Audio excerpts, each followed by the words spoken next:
Is no result.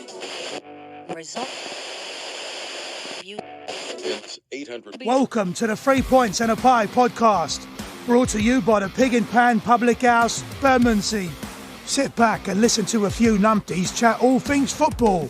Here's your hosts, Kyle Coulson, Colby Stevens and Alfie Lauder. All right, guys, let's bring it into the Champions League matches. It was quite a fucking week, if I must say so myself. Just right off the bat, I know this is the most recent match, but the Juve Villarreal match. I mean, going into that match, like, there was no way to tell which way it would go.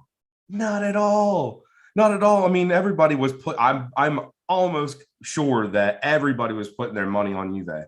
Well, to be fair, I had money on Villa, but that's there you go. Well, okay, all right, but I mean, but them bringing in Dusan Vlahovic or Vlahovic.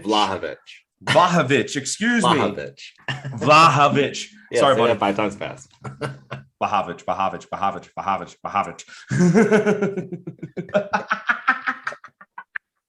And thank you for listening to us. But I mean, so Juve's out. Juve's out. Like, that is, I mean, Vafoculo. Like, do we need to re-examine Juve? I mean, I think Dybala's on the way out. I think Juve is on a fucking downturn. 1,000. I think that honestly, Dusan's move was probably the worst he could have done for his career. I think that they are about to be dismantled and I mean, I'm not going to say irrelevant because the Italian league is still the Italian league and they'll probably still be like top 3 or something. But relevant in Europe, I think they'll be like a United. Possibly. Let's talk about the amount of money Juve has spent on this current roster and only to come up short to Villarreal. I mean, I'm not discrediting Villarreal by any stretch of the imagination. This is a fucking hard. I mean, if they come out and they fucking put you down in your own home, 3-0. 3-0. Who fucking knows, guys? You guys. It's not just a win, it's a fucking stamped win. Dude. Like, but looking back at the whole match, though, Juve only they played all the way up to that last third, and that's when all those goals came from. Who are they playing in the next round? Bayern. Oof. That's gonna be interesting. Wow. That's actually a really fun match. Like, are they playing? Are they playing in Spain? They're playing in Germany. The home leg, the first leg's in Spain, and then Bayern's got the second leg at home, which I think would take a big. I mean, Bayern at home first is kind of that's necessary. I feel like in that series. See, in these, like, I don't give a shit like what leg or what like stage you're in. I feel like you always want to be away first. Because, well, especially with the way the old, with the away goals, the old rule win, if you can rack up any amount of goals away and then come home, like, otherwise it's either way, it's coming home and fucking, I don't know, you play Bayern away, second leg. Oof, exactly. Jeez, that's a tough stadium. And you gotta win and a bigger enough margin to go into Bayern and be able to cover that on the aggregate. So that's the thing is, like, aggregate doesn't fucking matter anymore. I mean, like, I mean, it does, but it doesn't. Like, it does. The away goals don't matter, and that changes fucking everything. It literally just means that it's 3-3 instead of it 3-3, but 2 aways. With Juve. And I'm not trying to bring this back to Chelsea, but when Chelsea absolutely destroyed them, like 4-0, I was shocked at the performance of Juve then, just because it's fucking Juve. You're not used to seeing that drop. And I mean, we carved them open time and time again. So going up against Villarreal, I didn't see the shock that it was. I think Villarreal, they definitely had a chance in it, but this is nowhere near the Juve that has been around for the last 15, 20 years. I think, I mean, there's been a decline in the quality for me in Italian football in general, but there's got to be questions asked at Juve over their recruitment, everything else.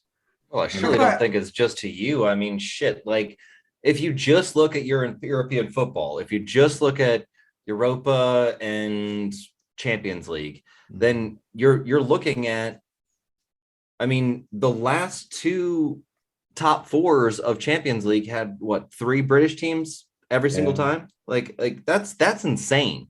Like for three teams from England to like just overwhelm everybody, and like that's the way Italian football used to be.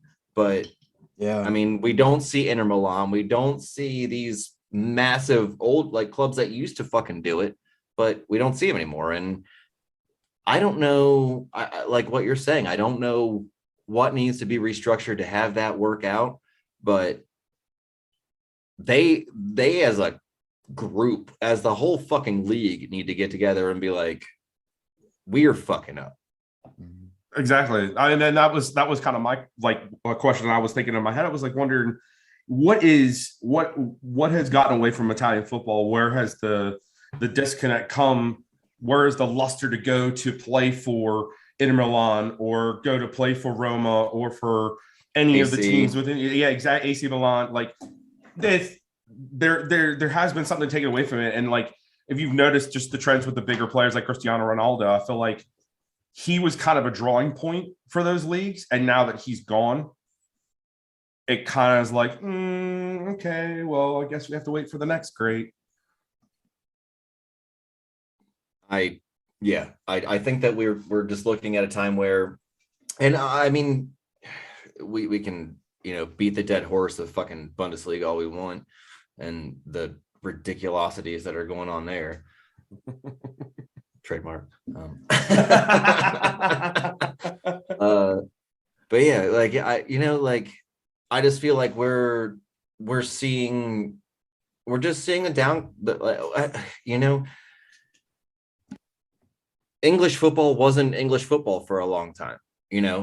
Italian football, we're just seeing this rise of, honestly, I truly actually believe this. I think that we're seeing the rise in the Premier League in a more massive way because of the selling of rights to NBC in America. And getting that big, massive viewership from a major label in America, that's a thing. And that creates tens, if not hundreds of millions of viewers. Right. Well, and especially when they're putting it not just on NBC Sports Network, they're also putting it on a basic channel in the USA. Yeah. Well, NBC, and then they're putting the top matches on there. So now you're giving a new demographic this whole experience that they weren't normally getting. On a Saturday morning, there might be a match on maybe ESPN, and it's probably like Huddersfield and pick a fucking team. Yeah, exactly. When I was in or whatever. When I was in the States, I could watch more football there than I can here. Your fucking communications, it's fucking ridiculous. We have capitalism of communications. So instead of Sky Sports and BBC and that, we have NBC, ABC, CBS, CNN, whatever. We have all these motherfuckers that are out there that are just working, and we still get new ones all the time. I could watch more football out there than I can here. It's fucking ridiculous. See, that blows my mind. That blows my mind. I mean, maybe I just didn't get up for it because I was young and doing stupid shit.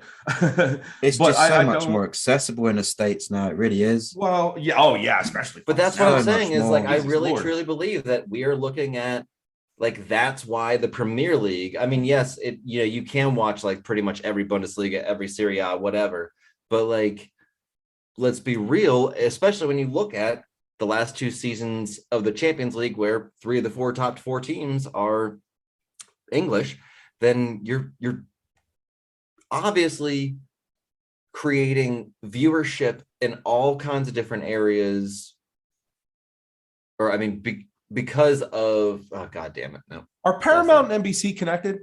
Is Paramount the mother? That's a really good, I think NBC is the mother. Well, Paramount's its own production and yeah, all that but stuff, but like I think NBC bought Paramount. Okay, because that's why I was wondering why. Like you can watch Serie A and Champions League and all that on Paramount Plus, but you have to have ESPN to watch FA. But then you have to have Peacock to watch FA Premier League. But that's all under the NBC umbrella after Paramount Plus. Yeah, of Plus course USA. they're going to do well, and so that goes into the capitalistic aspect of our streaming services, is that we have streaming services for every single fucking channel, which means I have to pay like $4 or $5 for every fucking streaming service. But at the same time, it's like, so if I pay $80 a month for all of these streaming services. All right, guys. So great match between Leeds Wolves. Final score was 2-3. So let's go ahead and take a break here, and we'll be back with you in a moment. You're listening to the 3 Points in a Pie podcast with Kyle Coulson, Colby Stevens, and Alfie Lauder.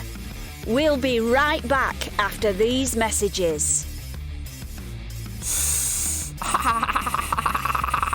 Hello, this is Jamie Carragher, and you're listening to the 3 Points in a Pie podcast. There, you got your soundbite. Now, who is it? Oh, Kyle.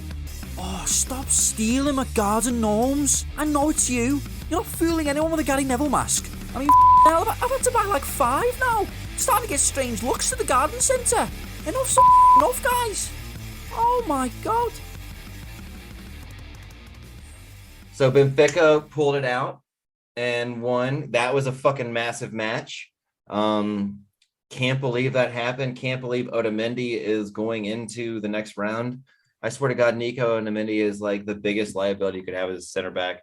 But that's also what makes him a really good center back, is because he's just scary. Like no one wants to run around him because he'll just fucking fuck your legs up. I was sad to see Ajax go out. I love Ajax. Me too. They deserve to go through, and it'd have been really interesting to see them in the next round. See, I disagree entirely. In that match, Benfica actually played their fucking asses off. Like what you aren't seeing by the stats is this like genuine heart of tackles and shit. Like there was just a strength to the way they held their formation that you just don't really see anymore a lot of times. And like it almost had like, I want to say Burnley, but it had the finesse. See, I was going to say Burnley. Yeah. Cheers. I was going to say Burnley. It watching the Champions League for me, it's a completely neutral event, you know, and I want to see good games. I feel Ajax versus City or Ajax versus Real Madrid, that's a game that I get excited about. That's what the Champions League should be about. Fuck yeah. Benfica, they're going back to that when Porto won it. Yeah, you know, straight up. Stubborn, Jose Mourinho. Yeah, that stubborn, not giving anything up. Ajax, you know, the pretty beautiful football, and it's just coming up against a stone wall. But as a Champions League event, because I mean, these are the games that excite the world and open up the world to more football. Benfica City, Benfica, Real Madrid, you know what you're getting. Ajax versus, I want to see that match. I want to excite it.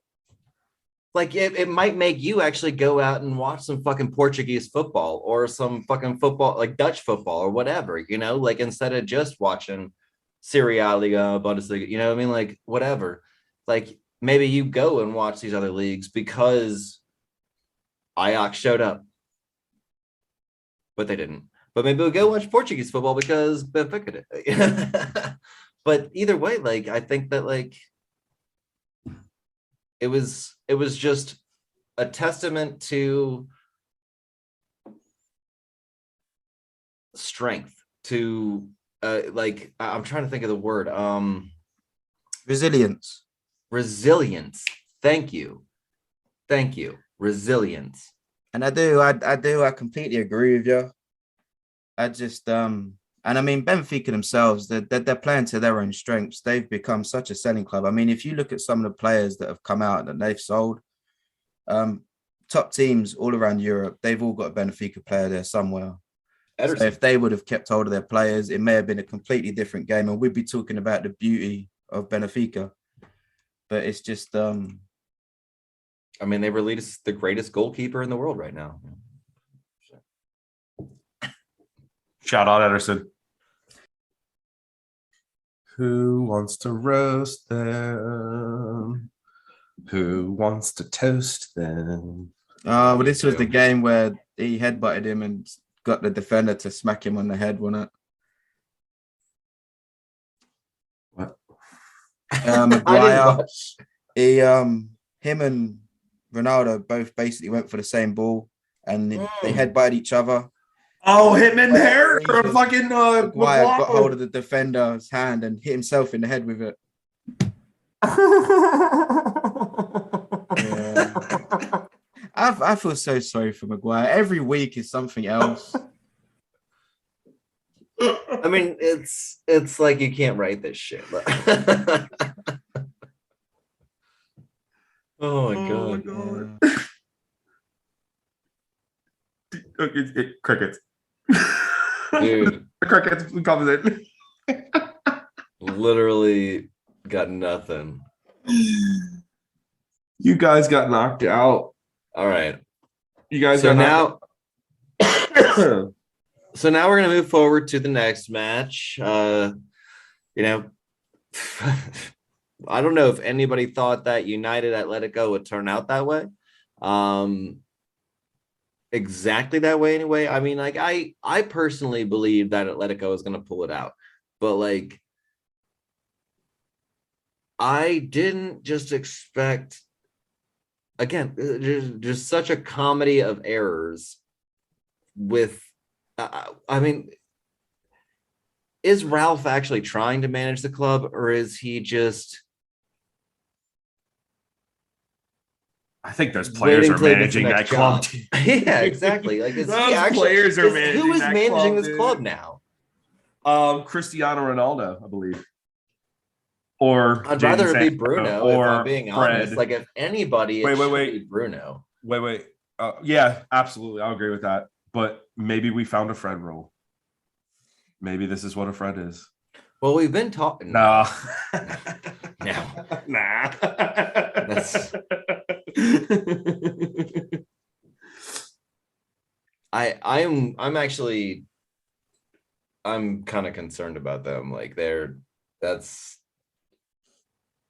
okay, but was I don't really think that Atleti like they're anything to talk down about either. Like João Felix has really been on a fucking hot streak over the last few matches they've had.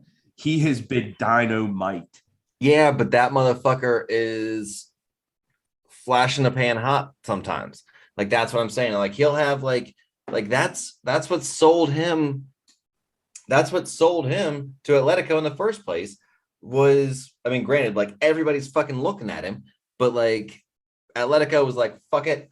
Here's like, I think it was like 135 million or something like that. Yeah, it was a big transfer.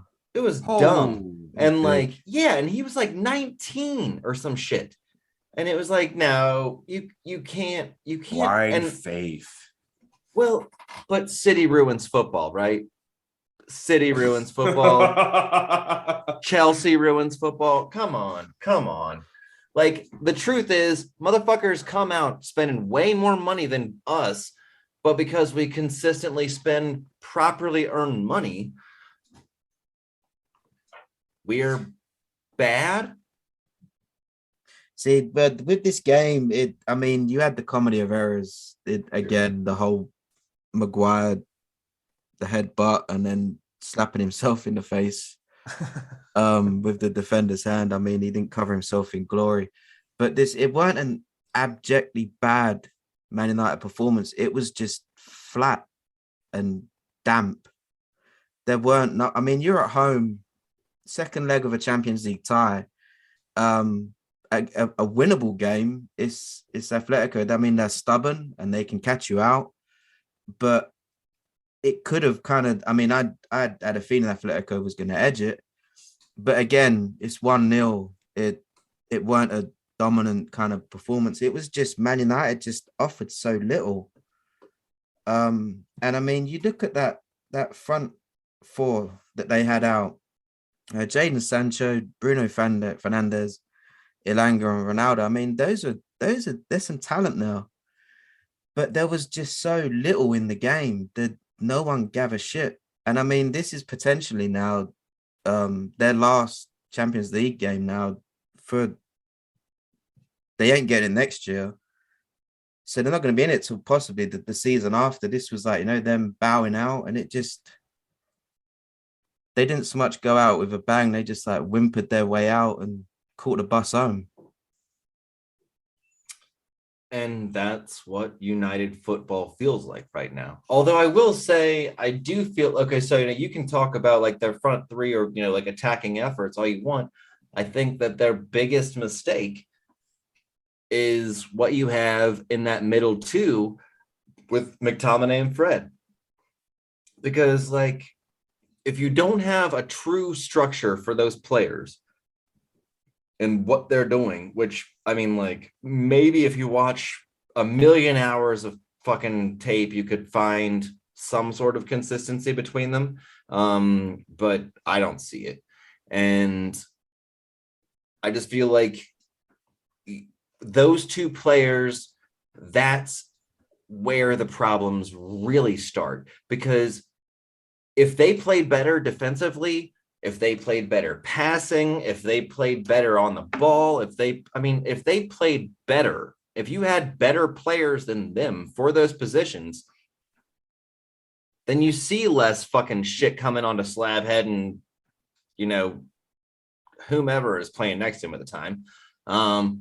You see less shit coming back down to the defense. And also more shit getting played forward because they have better talent on the ball than both of those two. I definitely agree with you. I mean, the ball goes out and they've not got that structure in midfield, so it comes straight back. But you would have just thought, like in football, you've got to be either good at the back, good at the front, or good all round. And I just feel with that front four, that Atletico, even if they win, it should be a case of, well, Man United, they scored 2 and they lost the game 3-2, sorry, because they can't hold it out of the back. But they're just that I mean, they're not doing anything up front. The talent that is there, you would have thought that they would have been kind of like nipping in with goals, but they're not even doing that. It's just flat from front to back. Well, that's what I'm saying is realistically, like Fred and McTominay, like unless Fred does do one of those weird like angular cutouts through like the front line, if you know what I'm saying. Yeah, I know what you're on about. And like unless he does one of those, then essentially you're looking at like blocks for balls to Bruno instead of like people to help get the ball to Bruno. And that really, maybe that's saying more something about Ralph choosing that structure, that that formation, because maybe that's not the best way to utilize the players. Yeah, just go to a flat 4-4-2, or saying that he can bring out the best. But it's just, I don't know. Honestly, maybe even that's like some what kind they of could do with Fred. Just put him in different places and bounce the ball off him. I think that Fred is more of a block than like bounce, if that makes sense. Like he's not unless he's making runs, Like, unless he's playing some sort of attacking role, he's not really helpful. Like, if he is supposed to play a defensive role, you're fucked. Yeah, I'm surprised he didn't actually start with Matic for this game, just purely for that defensive side to it. Because I mean, McTominay, he gets run over so easily. I think this game as well, it goes beyond just the result. Any manager that's looking at it, any top manager that they're going to be going after, he's coming into that club knowing that there's not going to be Champions League probably next season, so it's going to be Europa. I think that can either hinder or help. I think as it stands, the Europa is more winnable for Man United, so it will kind of be a confidence booster. But at this point, they're going to be selling the project as opposed to what Man United really should be. So it'll be interesting to see how that actually affects their player recruitment and who they bring in. It's just hilarious to hear United supporters talk about winning Europa like that's. I mean, like, I appreciate a trophy is a trophy is a trophy, and bring home silverware, whatever. But like, City make it to the quarterfinals or semifinals of the fucking Champions League, get knocked out, no fucking trophy there. You make it beating Sevilla, actually losing to Sevilla most of the time, if we're being honest, if I remember correctly. Like, I feel like they lost to Sevilla like fucking 45,000 times. But the penalty shootout, the final. But yeah, they've lost to Sevilla actually like multiple times in in Europa. And yeah, it's just there has to be another gear to their game, and they've got to figure out what the fuck that is for them to be back close to us or close to Chelsea or close to, I mean, shit, they're basically Spurs right now. No offense, Spurs. Although Conte, if he does leave Tottenham and he does go Man United, at least he's got that kind of experience of dealing with a team that wins one week and then he'll be totally ready. Yeah. He'll have his plan. Great trainer. He's got his memos. This is what I do here. Yeah. Listen. I am perfect for this role. Like, his CV. Did you see my resume? Is updated his resume. Do you see my resume? All right, guys. Let's take a short break. We'll be back with you here in a few seconds.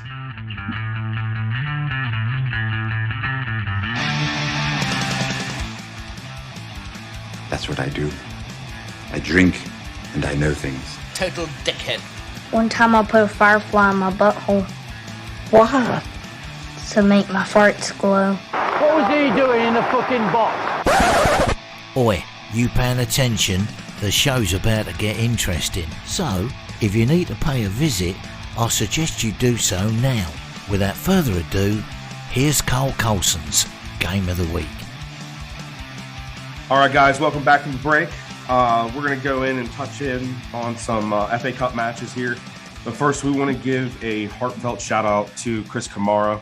From what's going on with your health, we want to give you a big shout-out and well wishes from here, 3 Points in a Pie podcast. Really serious shit that's going on there, and it's so crazy how life can happen and where this came out of nowhere for everybody. You guys saw the post, I'm assuming. He inspired me to get into this shit. That's all I have to say about that. It's one of those rare commentators where even when it was like a really crap game, he always managed to find a positive out of it. He always had a generally happy guy. I always used to kind of like, the feel good guy. He's like the Disney of commentators. They seem to have had a pretty remarkable FA Cup run, some would say. I feel like this is a pretty average match, though. Yeah, Chelsea dominated. I mean, what was expected? That's definitely. I mean, Middlesbrough, they played a good game, and I think there was a couple of players there that were kind of putting themselves in the shop window for the Premier League. But in general, it was just a typical kind of performance. I think that it had the potential to trip Chelsea up. Yeah, absolutely. He's had to deal with stuff that no manager has probably had to go through. So yeah, I just feel that he's dealt with so much, and he's done it with class and elegance. He's been put in the pretty much the front window by Chelsea to deal with all that's been going on, and he's done it all very professionally. I think it's really fucking unfair, by the way, of the board and of just the administration of Chelsea to basically have him handling this shit. Yeah, it's like this is not his job. This should not be his job. His job, like he said, his job is handle those fucking players when matches. And you know what, though? He's done a fantastic job because you can see that through the performance. I mean, to be going through all of this as a club and seeing your organization essentially like crumbling around you for a temporary point in time and still be able to go out onto the pitch and perform at a high level and act as if nothing else was going on. That's a testament. That is a fucking testament. Truly. It would be easy to acknowledge not doing that, to be like, oh, well, they lost that match because, but winning that match in spite of is, yes, a testament. Cheers. Completely. All right, so let's talk about the shellacking the Crystal Palace gave to Everton. I'm still at what point are we just like, Everton, welcome to the championship? Right? Like, here's your relegation. We'll see you later. Served to you on a silver platter. Hopefully you find your way back. Yeah, like I think that for one thing, I mean, I do truly want to stand behind what is happening with Crystal Palace, with Patrick Vieira. Like, I think that he's really setting some shit in there. And I almost wish that I think that he is a fucking fantastic man for the position, for the people, and for the system. He's taken what he had, he's added some pieces and subtracted some pieces, and he's building something that's actually really strong there. And we're seeing the exact opposite at Everton. With Lampard, I've been saying it for a couple of weeks now, and I was saying it even more when he was actually managing Chelsea. They lack a game plan. They lack. He's not using what he's got there. Midfield. I mean, Crystal Palace was going through Everton's midfield at will. Yeah, he's walking them into the championship basically. That I don't feel that he was the right manager to go there at all.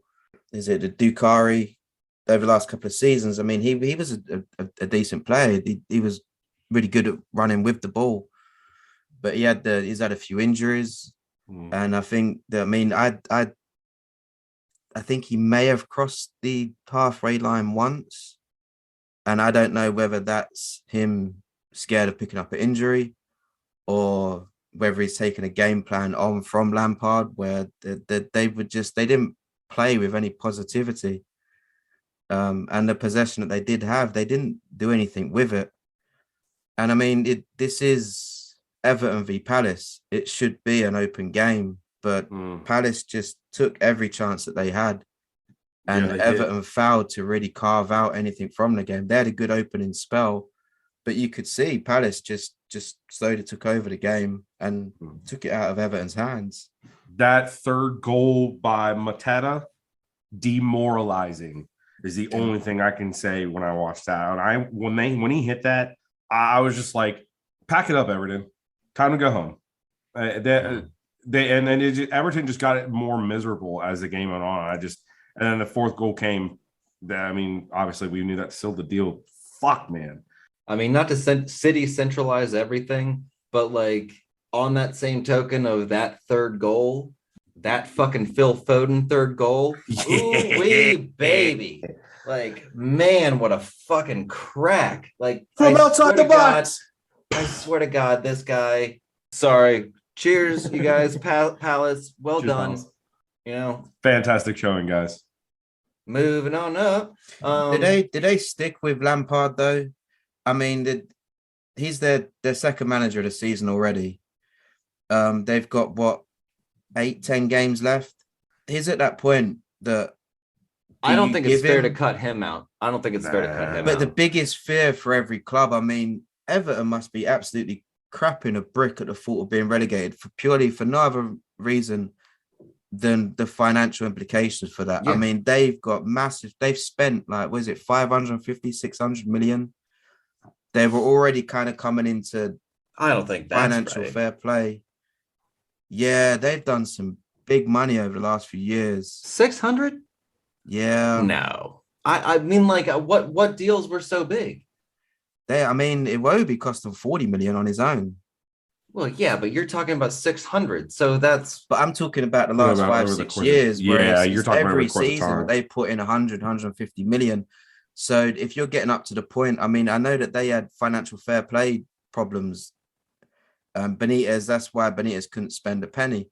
So if they've got them financial restrictions already, to now drop down into the the championship, that would scare most clubs, let alone a club that's got that kind of financial balance in instability.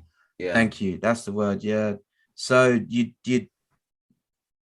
stick or twist. Do you give him another game? Yeah. Or do you just stick with him and hope for the best? I say stick with him because, frankly, wherever you go, he'll generate some fucking seat sales by himself.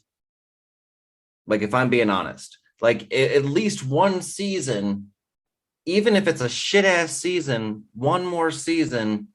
I don't think that's the case, by the way. I don't think that there is a world in which if he had a full season, especially if they get knocked down to championship, I think that he would actually manhandle championship. And that would be really good for him as a manager.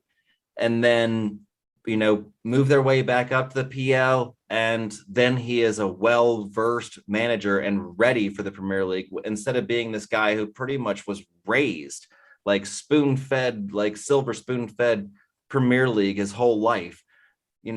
Does this not sound like the fucking storyline of a recent TV show we keep referencing? I'm just saying. I mean, like, if you really want to talk about Frank Lampard, you have to talk about like Frank Lampard and like his whole fucking life is Chelsea. He was raised fucking Chelsea, and that's ridiculous. Like, I mean, granted, yes, Chelsea was not like Chelsea it is now back when he fucking started, but we could afford bus fare back then. Right. Oh, I can't laugh at that. Sorry. But at the same time, like, that motherfucker grew up in those ranks.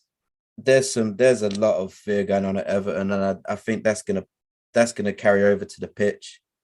And personally, it wouldn't shock me to wake up tomorrow and Lampard's gone. And fingers crossed, I hope Ferguson gets the kind of interim job, which they should have done for me. Just like fuck Lampard for now. He could have come in the summer. They should have just stuck with Ferguson and let him do his thing. But it wouldn't shock me if we woke up tomorrow and Everton have pulled the trigger on him purely out of the fear of getting relegated. Who the fucking who? Who do you take now? What are their remaining matches? Like, they got some tough games. See, that's a whole other fucking thing. Does it really matter if you change the manager at this point? Like, if depending on who they're playing, if they're playing like, well, I don't know, they could beat United. Damn, that's when we have Liverpool too. That's a good weekend. Or West Ham, Burnley, they've still got to play Chelsea, Arsenal, Liverpool. They play Crystal Palace again. Palace, Man United. I mean, you look at their fixtures and it's like, even on a general season, dude, that's a hard road. Where are they getting even Brentford points? Late? Like, I feel like Brentford's going to roll out hard toward the end of the season, just for that final bid, Well, this is the thing for me that I think is fucking up the most, where up until recently, Everton would have stayed in the Premier League by kind of like default because Leeds were playing so crap. Newcastle or somebody was, crap. yeah. So other teams Norwich, are kind of relegating whatever. themselves, whereas Leeds have kind of got that bubble that they're pulling away. Newcastle have pulled away. For me, there's no fear there for relegation. Brentford have kind of like they put it together a little bit more. So Everton are just getting pulled further and further down. And you look at the fixtures that are there, and if no other thing, if you can put passion and aggression back into that Everton side, that belief which Ferguson had there, he had him. I mean, he is Everton. He breathes it. It's just you would have seen for me what Jesse Marsh has done at Leeds. You'd have seen that at Everton. They may not have been the most talented, they may not have been the most well drilled, but they would have all been pulling in the same direction. And I think Lampard is either going to be fired before the end of the season, or he's just going to walk him into the relegation. And it won't be him. Don't get me wrong, there was a lot of problems before him, but he is walking him into a relegation. Yeah. I mean, especially with that fucking remaining schedule. I mean, he does. I doesn't really feel like he has a fair chance here. If they are walking him into relegation, I feel like the right thing to do there is to keep him when they go to the championship. See what he does through the first half of the season. If he comes to the winter break and he's not produced anything in the championship, then that's probably the time you say we need to go a different route. I mean, your bit about like holding off Frank Lampard until the summer. Why didn't that happen? Like an interim manager doesn't have to mean like a right now interim. Like Ralph isn't a fucking like he's an interim manager, but everyone knows that's all he has is this season. Right? And why not give this interim manager the whole rest of the season at least to give it a shot? Yeah, because like why pay Frank Lampard? Okay, so like I am gonna like reel back some shit. That's all I'm saying. But yeah, why pay Frank Lampard ahead of schedule when you could have just kept him in and like kept that I think natural club energy flowing? It sounds shitty, but I think Duncan Ferguson, he didn't get looked at in a real serious way because he's not a big name. I think Moshiri and the rest of the kind of Everton board, since he took over, all they've done is just scattergun big names. They've got this weird kind of squad that they've assembled. No real thought pattern, nothing else. And I think Lampard come up and it was a case of get him now because we may not get him in the summer. And not thinking for now. I mean, Duncan Ferguson, the few games that he's been in charge, for me, he's done a bloody good job. He had him playing well the couple of games that he had before Lampard actually come in. But he's not a big name. He's not that kind of star name. And I think that's what's gone against them. And for me, Everton have just shot themselves in the foot so many times over recruitment, over managers. That this has kind of been on the cards and been brewing for 6 years ago, but they've done 561 million under him. Shit. It's the fifth highest in the Premier League. Dude, that's a lot of fucking I don't know if I realized that Everton was spending that high. And you look at their squad and who in that squad is going to make them money on a sell-on? This goes back to Morgan Schneiderlin when they took him. The other players that they've brought in, they've spent big money on players. But never or for the most part, maybe that's the thing is they're trying to like big ball up with like City and like, those clubs. And it's like, dude, you don't have the nuts. Yeah, it was just that it's similar in a way to Man United. They've had such a scattergun approach. It was like anyone that if he's 30 million, well, he's got to be a decent player. He's 30 million. And I think the rest of the Premier League and anyone who sold him a player kind of saw him coming. And it's like, they put him on eBay at like, starting bid 99p. But the buy it now was like, 20 grand. And that's how they've kind of gone about their transfer business.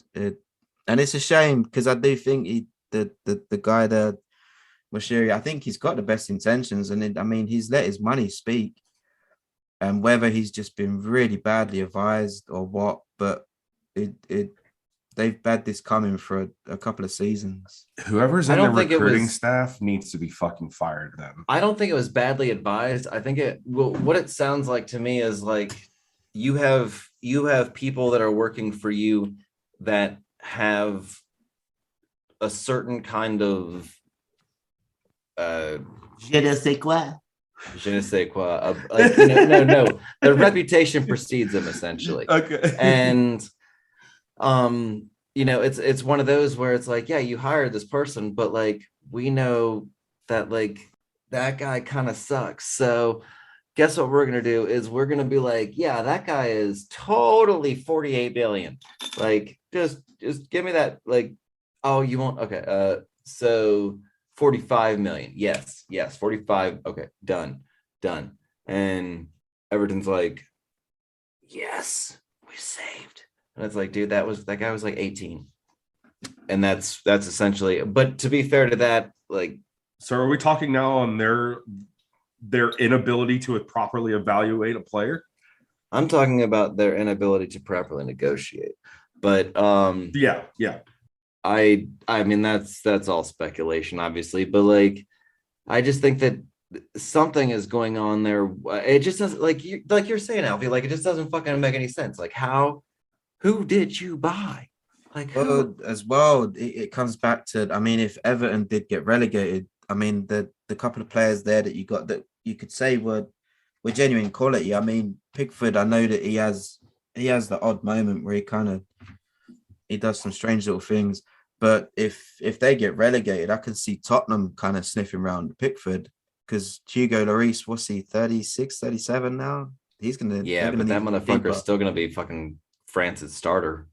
Yeah, but it would he be Tottenham's at that age? I mean, you're swapping a 37, 38. Would you have dropped Petter? Would you have dropped Petter? The last couple of seasons, I would have. Really? I think we done that at a perfect time. I feel like Petr Cech showed that he actually still had like at least 2 to 3 more seasons left in him. Yeah, but that was with our defense. You put him behind the Arsenal's defense, and I mean he leaked goals like a motherfucker. Yeah. I think it weren't a case of, I'm not saying Chelsea's so much fucking better, but it was a higher class defense he had sitting in front of him, so he wasn't exposed as much. You put Pickford behind a couple of decent. I mean, he's England's number one, you know. That's I was literally just about to say that too. He's England's number one. Why? If he's the way he's performed lately. The question isn't that he like. The question isn't like. The question is why isn't somebody else? Right. Why isn't Ramsdale? Like, frankly, why isn't Ramsdale? Exactly. Why isn't Ramsdale? He's having a season or two, and I think he will be. I mean, better. It since he kind of, I mean, everyone knew that he was a good keeper, but playing for Arsenal is going to put him right in that limelight, you know? Exactly. Especially if he's doing well in the Champions League and stuff. But I mean, Southgate's lie better be all over him right now, because he's everything I've seen with him the last couple of months just been he's a fucking wall. Yeah. The one thing I'll say you see more with Pickford is like an actual like commander. Yeah, definitely. And he does. He's got some amazing saves in him, but I do think the odd moment that he kind of lets him down. But my point is that if Everton do get relegated, the couple of shining lights that they've got there, Pickford, Dominic Calvert-Lewin up front, these are going to be picked off, because there's no way that they're going to want to drop down to the Championship. I mean, you can't be England's number one playing in the Championship. They're going to want to leave.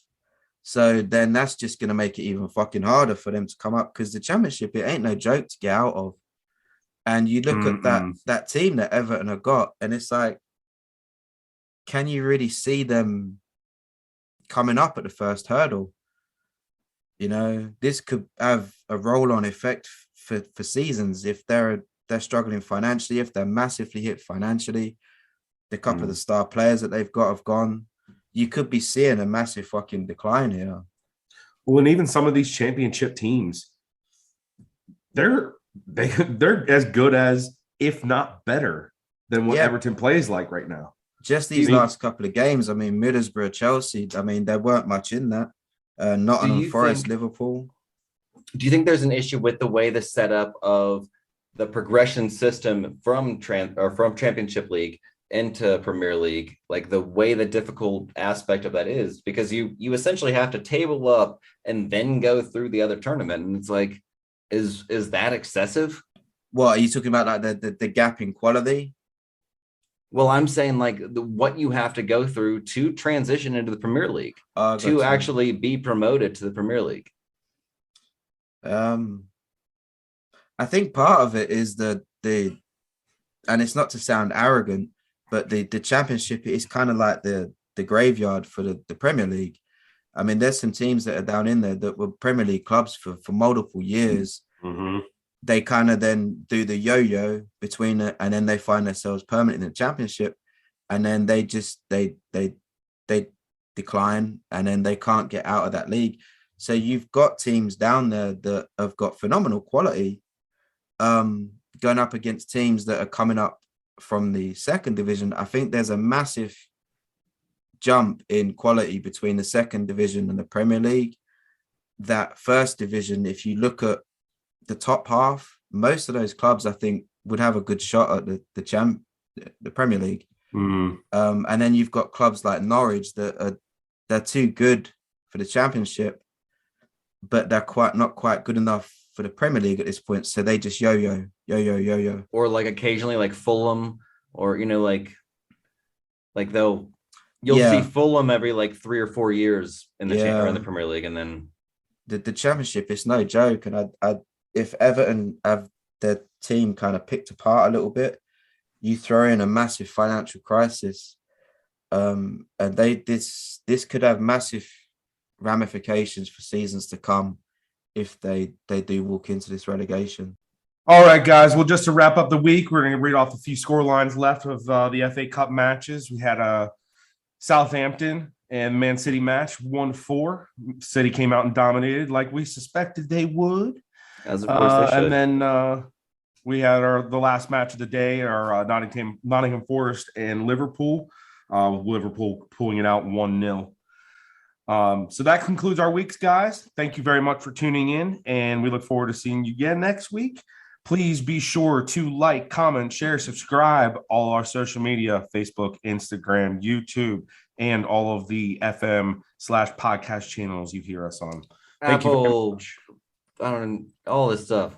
Find us everywhere. Woo!